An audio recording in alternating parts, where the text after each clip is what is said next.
Bueno, hermanos, acompáñenme a Primera Tesalonicenses. Hoy vamos a estudiar el primer capítulo de esta carta de Pablo a los hermanos de Tesalónica. Y es muy frecuente asociar estas dos cartas que Pablo les escribió meramente con temas escatológicos, o sea, de las cosas futuras. Y es cierto, hay algunas explicaciones bien precisas acerca del regreso del Señor Jesucristo. Y estas partes suelen ser el foco principal al estudiar estas epístolas. Pero vamos a ver en las siguientes semanas que estas cartas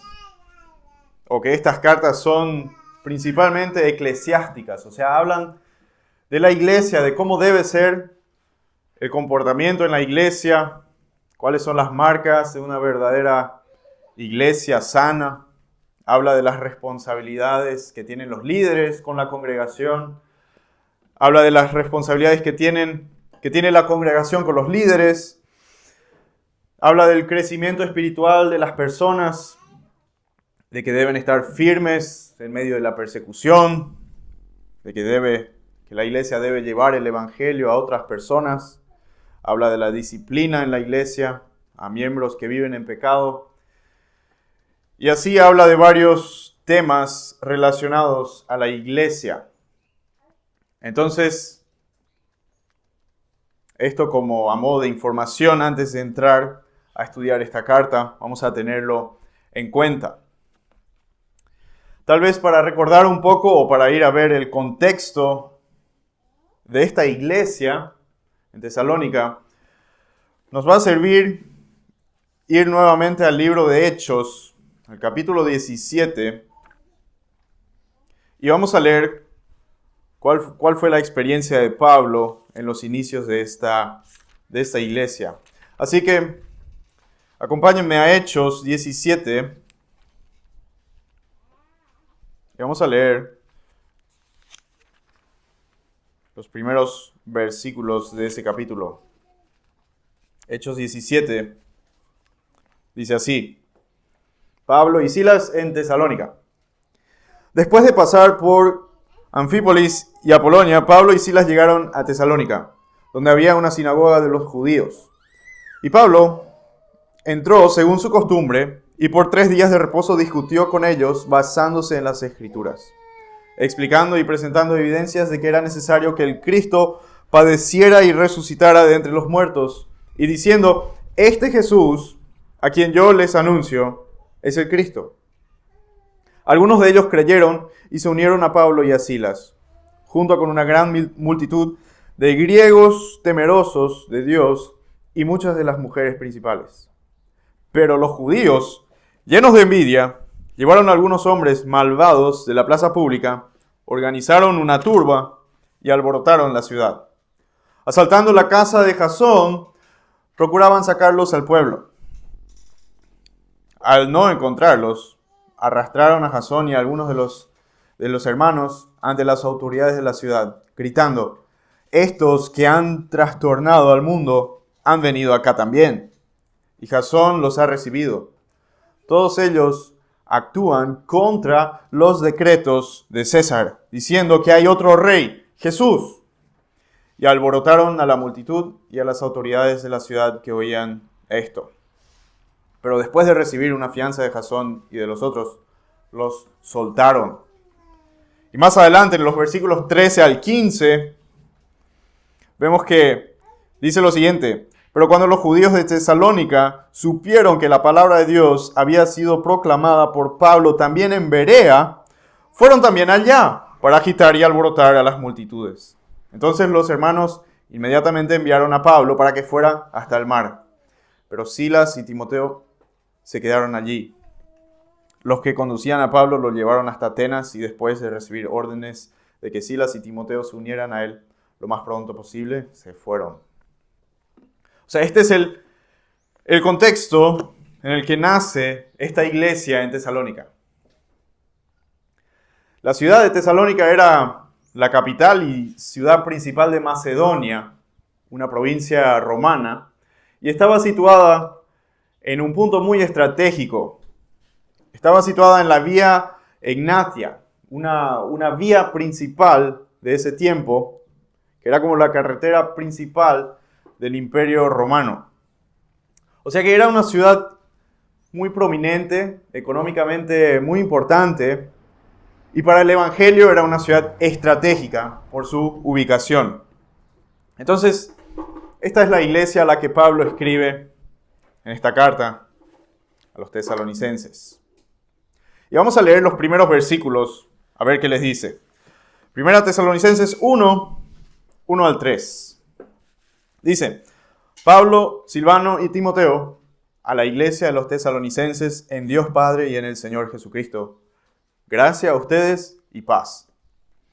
Siempre damos gracias a Dios por todos ustedes, mencionándolos en nuestras oraciones, teniendo presente sin cesar delante de nuestro Dios y Padre su obra de fe, su trabajo de amor y la firmeza de su esperanza en nuestro Señor Jesucristo.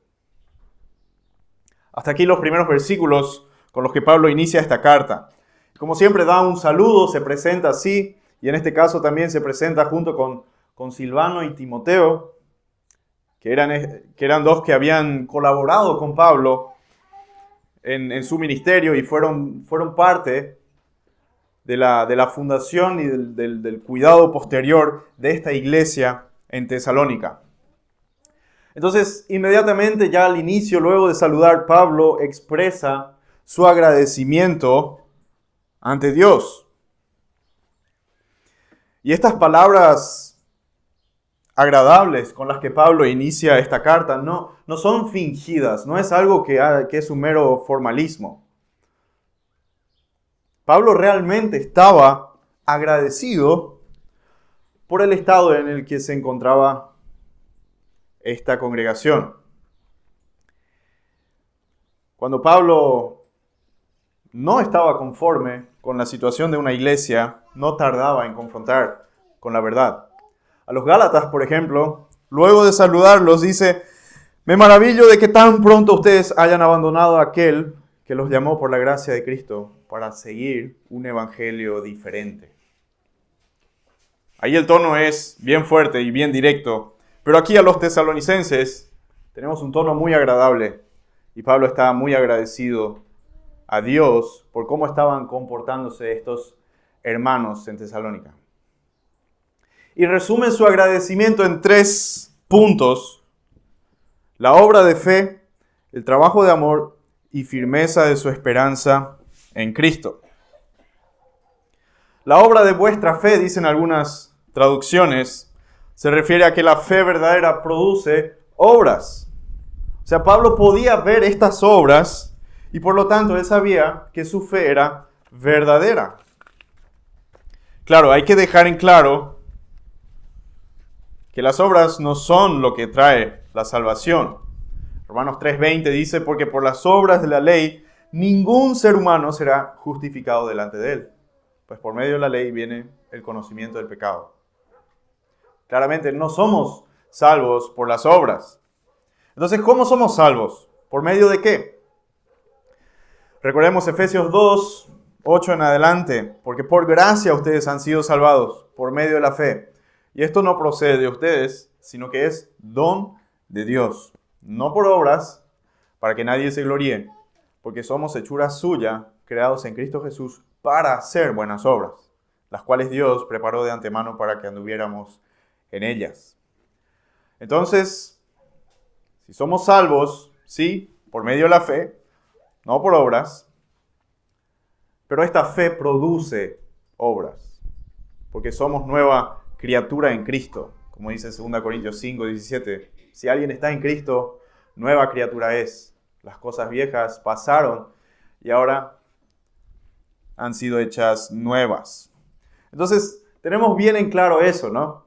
Que la salvación no viene por obras, que las obras no producen nuestra salvación, pero nuestra salvación sí produce obras. Por lo tanto, si hay obras visibles, Pablo puede concluir que estos hermanos evidentemente son los escogidos por Dios. Por eso dice más adelante: sabemos hermanos amados de Dios, de la elección de ustedes. Entonces, Pablo está agradecido por esto y vemos que no está agradecido con ellos directamente, sino que está agradecido ante Dios. Agradece a Dios porque es un don de Dios lo que él está observando. En segundo lugar, menciona el trabajo de amor. El trabajo de amor. ¿A qué podría referirse? Primera de Juan 3:14 dice: nosotros sabemos que hemos pasado de muerte a vida porque amamos a los hermanos. El que no ama permanece en muerte. Yo creo que Pablo se está refiriendo a eso, ¿no? El amor por el prójimo, el amor al hermano creyente e inclusive el amor al enemigo es probablemente lo que mejor caracteriza a un verdadero creyente y lo que lo distingue obviamente de un incrédulo. Y este esfuerzo intenso que hacían los tesalonicenses para amarse entre sí y amar a los que no conocían el Evangelio demuestra que eran verdaderos creyentes, que eran verdaderos hijos de Dios. Y Pablo nuevamente agradece a Dios como corresponde. En tercer lugar, Pablo menciona la firmeza o la constancia de su esperanza. O sea, es una esperanza que persistía. Y preguntémonos, ¿cuál es esa esperanza del creyente? ¿Cuál es nuestra esperanza? Parece ser una pregunta muy sencilla, ¿no? Pero lastimosamente, muchos no lo tienen tan claro en cuanto a cuál es esta esperanza. En muchas iglesias parece ser que la esperanza del creyente se centra en algo aquí en la tierra, en algo que puede obtenerse aquí y ahora. Muchos centran su esperanza en la salud, o en el éxito laboral, o en algún objetivo financiero. Muchos creen que la esperanza del creyente es algo que se obtendrá antes de morir aquí en la carne. Tal vez otros también se concentran solamente en lo que viene después, pero en el sentido material. Tal vez se concentran o tienen su esperanza en las riquezas eternas, ciudades hermosas, calles de oro, piedras preciosas y todo lo que leemos acerca de la eternidad. Pero ¿cuál es la verdadera esperanza de nosotros como creyentes? Y quiero que me acompañen a Primera de Pedro, primer capítulo de Primera de Pedro, y vamos a ver una hermosa descripción de esta esperanza que tiene cada creyente. Primera de Pedro 1, 3 al 7.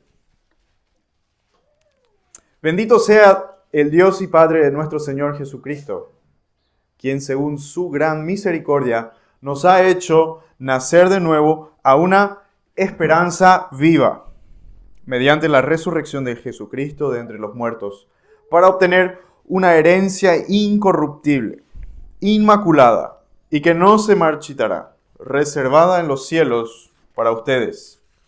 Mediante la fe, ustedes son protegidos por el poder de Dios para la salvación que está preparada para ser revelada en el último tiempo, en lo cual ustedes se regocijan grandemente, aunque ahora, por un poco de tiempo, si es necesario, sean afligidos con diversas pruebas, para que la prueba de la fe de ustedes, más preciosa que el oro que perece, aunque probado por fuego, sea hallada que resulta en alabanza, gloria y honor en la revelación de Jesucristo.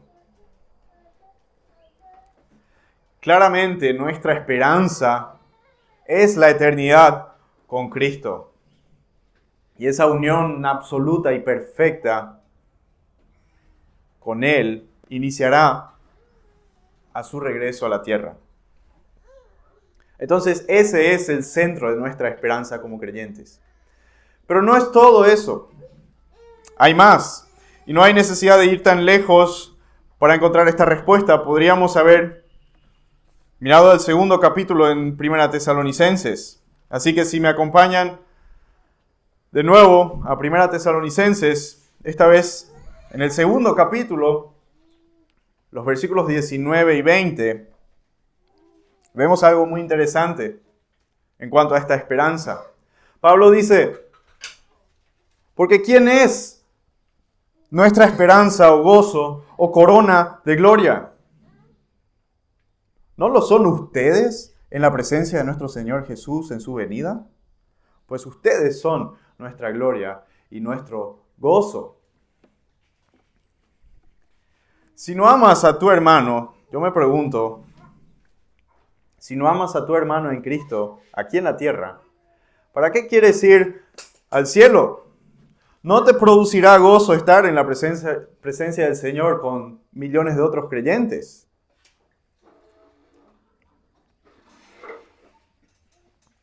¿En qué consistía la corona de gloria que Pablo menciona aquí? ¿Una mansión de oro? ¿Una hermosa ciudad? No. Son las almas que ganó para Cristo. Estos hermanos en Tesalónicas eran su gozo, su corona de gloria. Y los tesalonicenses tenían esta esperanza, tanto en el Señor como también de todo lo que iba a traer su venida.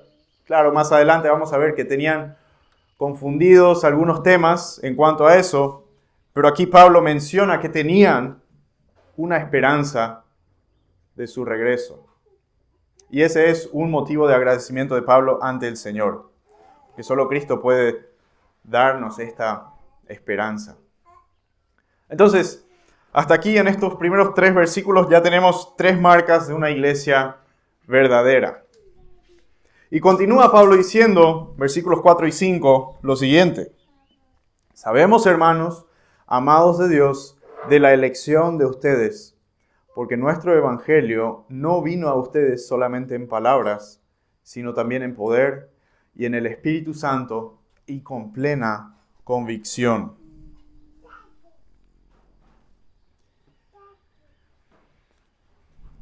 Sabemos, hermanos amados de Dios, de la elección de ustedes. A veces las discusiones acerca de esta doctrina de la elección llevan a las personas a preguntarse preguntas como, bueno, ¿cómo sabes si tú realmente eres uno de los escogidos? La respuesta es muy fácil. ¿Eres cristiano o no? ¿Naciste de nuevo? ¿Eres hijo adoptado de Dios? Si la respuesta es sí, entonces eres uno de los escogidos por Dios. ¿Y cómo Pablo sabía que ellos eran escogidos por Dios? Porque sabía que eran cristianos. Ahora vamos a preguntar, bueno, ¿cómo sabía que eran cristianos? Y en el contexto vemos que había marcas claras, marcas visibles de su conversión. Su fe era visible por las obras que hacían.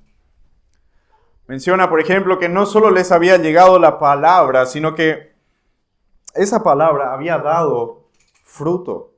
Se veía el poder del Espíritu Santo obrando en ellos cuando recibieron la palabra y luego fueron constantemente transformados. Entonces tenemos ya la cuarta marca o la cuarta característica de un verdadero creyente, de una verdadera iglesia. Se puede ver el poder transformador del Espíritu Santo en su vida. La palabra, o sea, el Evangelio, puede llegar con una hermosa retórica, con argumentos elegantes, con un estilo de comunicación interesante, ¿no? Pero si no llega con el poder del Espíritu Santo, no se producen resultados. Entonces no produce fe. Muchos erróneamente creen que este poder es algo exclusivamente relacionado a los dones de señales, milagros, hablar milagrosamente en otros idiomas, sanidades supernaturales, profecías y temas así. Pero no hay mención de estos dones temporales aquí en este lugar, sino que el poder del Espíritu Santo que obraba en ellos producía otras cosas que vemos claramente en los siguientes versículos. Si seguimos leyendo ahí del 5, ¿cómo saben qué clase de personas demostramos ser entre ustedes por el amor que les tenemos? Y ustedes llegaron a ser imitadores de nosotros y del Señor, habiendo recibido la palabra en medio de mucha tribulación, con el gozo del Espíritu Santo, de tal manera que llegaron a ser ejemplo para todos los creyentes en Macedonia y en Acaya. Porque saliendo de ustedes, la palabra del Señor se ha escuchado, no solo en Macedonia y Acaya, sino que también por todas partes la fe de ustedes en Dios se ha divulgado, de modo que nosotros no tenemos necesidad de decir nada. Aquí vemos lo que el poder del Espíritu Santo estaba produciendo en ellos. Hasta un grado tal que Pablo los dice que han llegado a ser imitadores de Él y de Cristo. Es la quinta señal de una verdadera iglesia. Porque el Espíritu Santo nos transforma, nos santifica y nos va acercando más y más a la imagen y semejanza de nuestro Señor. 2 Corintios 3, 18 dice: pero todos nosotros, con el rostro descubierto, contemplando como en un espejo la gloria del Señor, estamos siendo transformados en la misma imagen de gloria en gloria, como por el Señor, el Espíritu. Esta semejanza con Cristo, o este proceso de irnos pareciendo cada vez más a Él, es otra marca de un verdadero creyente y de una verdadera iglesia. También menciona el texto que recibieron la palabra en medio de mucha tribulación. Pero a pesar de eso, tenían gozo. Para tener un poco más de información acerca de esta tribulación, podemos ir a 1 Tesalonicenses, al 2 capítulo, versículos 14 y 15, donde Pablo les hace recordar de lo que eran esos tiempos iniciales de esta iglesia. Dice: pues ustedes, hermanos, llegaron a ser imitadores de las iglesias de Dios en Cristo Jesús que están en Judea, porque también ustedes padecieron los mismos sufrimientos a manos de sus propios compatriotas, tal como ellos padecieron a manos de los judíos. Estos mataron tanto al Señor Jesús como a los profetas, y a nosotros nos expulsaron, y no agradan a Dios, sino que son contrarios a todos los hombres. Aquí vemos cómo Pablo nos hace recordar de este sufrimiento por el que tenían que pasar, que habían padecido estos hermanos en Tesalónica. Pero a pesar de estas tribulaciones, tenían gozo del Espíritu Santo. Y este gozo que tenían también es obra de Dios. En Gálatas 5:22 leemos que el fruto del Espíritu es amor, gozo, paz, paciencia, benignidad, bondad y fidelidad. O sea, claramente el gozo que tiene el creyente es un regalo del Espíritu Santo. Y este gozo que Pablo veía es otra prueba de que eran verdaderos creyentes. En séptimo lugar, podemos mencionar que ellos llegaron a ser ejemplos a seguir. Eran ejemplares. Pablo seguía a Cristo y los tesalonicenses también imitaban a Pablo y a Cristo. Y esto los convirtió en ejemplos para otros creyentes también. Y este tema parece ser algo que ya dejó de ser moda hoy en día. Pero seamos fieles a las Escrituras y reconozcamos que todo creyente necesita ejemplos a seguir. Claro, tenemos a Cristo, por supuesto, pero si no tienes a nadie a quien puedes imitar, actualmente, ningún hermano, ningún creyente a quien puedes imitar, probablemente no te estás congregando, para empezar. Congrégate en una iglesia. Y muchos dirán, bueno, estoy sentado acá, anda a decirle a esos que se quedan en casa, ¿no? Pero visitar el culto el domingo no es congregarse. Uno puede ir sin saludar, sin compartir su fe, sin servir, sin regocijarse con otros hermanos. Uno puede estar sentado ahí físicamente, pero estar ausente en el espíritu. Entonces, tenemos que buscar hermanos en nuestra iglesia a los que podemos imitar. Ahora, si en tu iglesia no hay nadie a quien puedes imitar, cambia de iglesia. Busca una iglesia con hermanos ejemplares, de los que Pablo diría que son buenos ejemplos para seguir. Estos tesalonicenses, no solamente en su ciudad eran buenos ejemplares, sino que también en toda la región alrededor. Se menciona a Macedonia, toda Macedonia, que es la provincia del norte de Grecia, incluía ciudades como Filipos y Berea, y también se menciona Acaya, que es la provincia del sur de Grecia, que incluía ciudades como Atenas y Corinto. Y en toda esta zona, los hermanos tesalonicenses eran ejemplos dignos de seguir.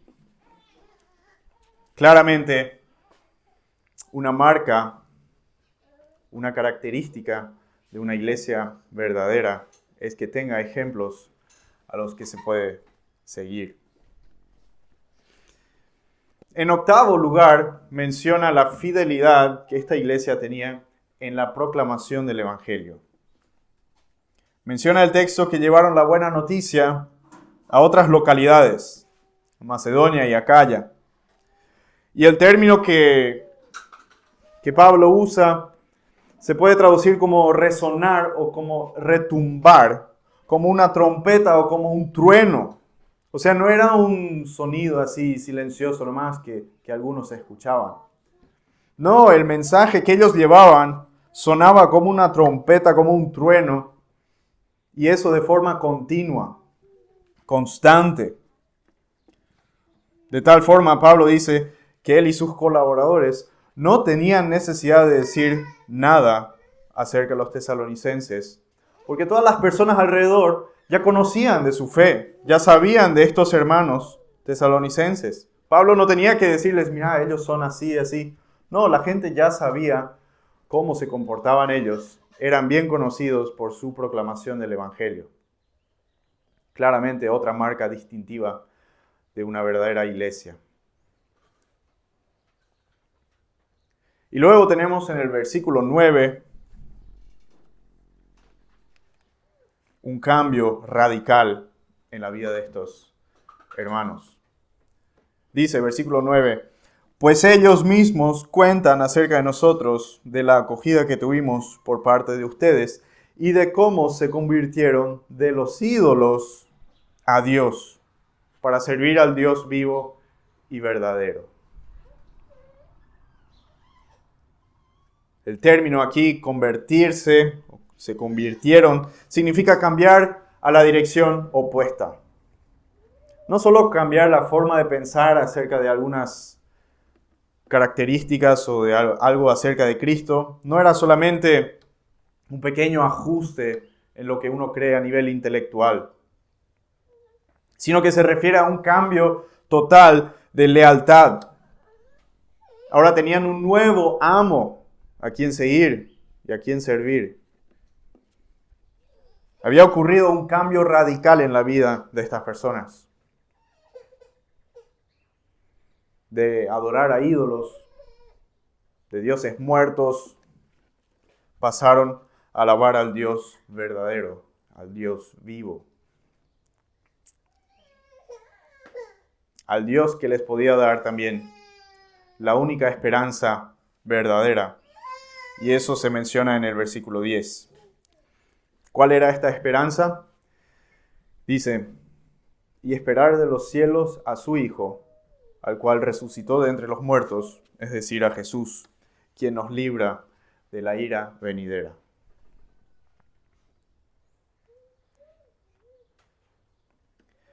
La venida del Señor se menciona varias veces en esta carta y gran parte del contenido también se centra en esta esperanza que se menciona acá.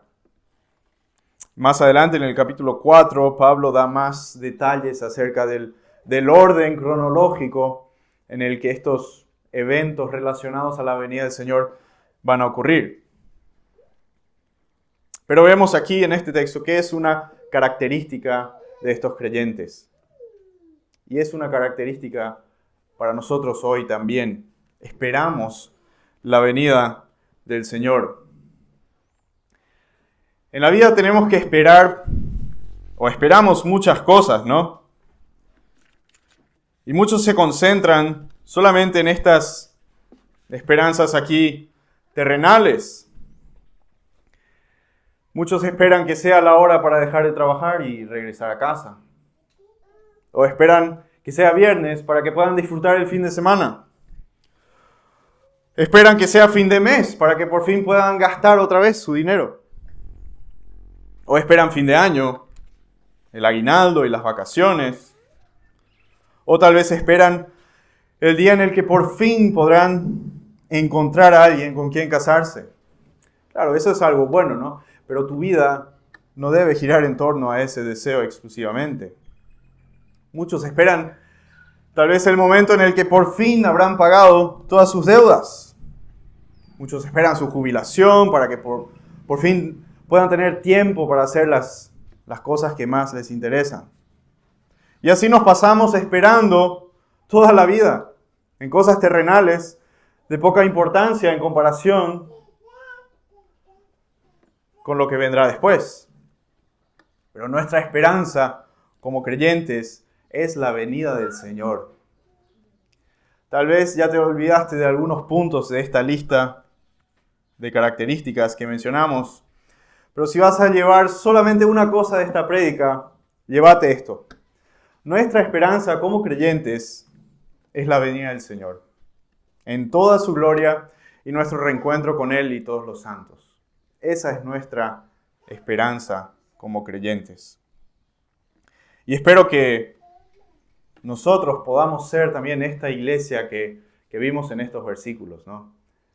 Que se puedan ver la obra de nuestra fe, que se pueda ver el trabajo de nuestro amor entre nosotros, que se pueda ver la constancia en la esperanza que tenemos, el poder del Espíritu Santo cuando escuchamos, leemos, estudiamos su palabra, que podamos ser imitadores de Pablo y del Señor, obviamente, que podamos tener gozo en medio del sufrimiento, que podamos mostrar un comportamiento ejemplar y también que podamos proclamar fielmente el Evangelio a los perdidos.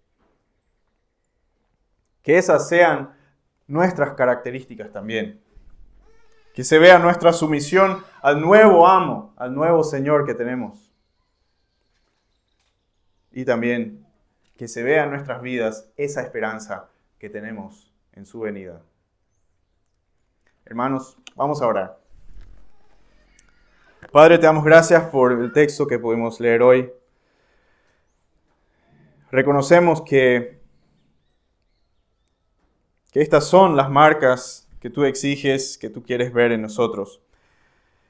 Y reconocemos que necesitamos tu ayuda, necesitamos tu poder para poder ser lo que tú quieres que seamos. Así que pedimos que nos ayudes a producir fruto a partir de nuestra fe, que pueda ser una fe visible también a otros hermanos, a otras iglesias, a nuestro mundo alrededor, que podamos ser una luz que brille en medio de este mundo de tinieblas, que podamos ser embajadores del Evangelio de esperanza a los perdidos. Y pedimos que estos rasgos, que estas marcas que leímos, sean una realidad en nuestra vida también. No para que nuestro nombre sea glorificado, sino que para tu nombre, Señor, sea exaltado y glorificado por otras personas. Pedimos eso en el nombre del Señor. Amén.